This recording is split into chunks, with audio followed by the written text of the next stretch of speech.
طالب ویان له شمشاد نیوز سره په مرکه کې وویل چې د ترکیې په ناسته کې هغه وخت ګډون کوو چې تر ارزونې وروسته د دې ناستې پر موثریت ډاډه شو. مجاهد همداراز وویل په بین الافغاني مذاکراتو کې لومړی بحث پر اوربند نه کوو، نور مسایل لومړیتوب لري او تر هغې چې د نورو مسایلو په هکله ډاډه او پایله ترلاسه نه کړو اوربند نه کوو. مجاهد وایي طالبان د سولې او راتلونکي نظام لپاره لیکل شوې طرحه لري خو اوس یې نه افشا کوو، د اصلي مذاکراتو پر وخت بحث ته وړاندې کوو.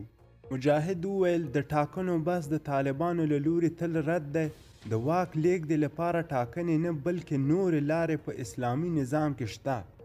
د طالبانو لپاره د نظام په حیث اسلامي امارت غوره او لومړنی انتخاب دی. طالبان د غیر متمرکز نظام له طرحې سره په هیڅ صورت موافق نه دي، متمرکز اسلامي نظام غواړو.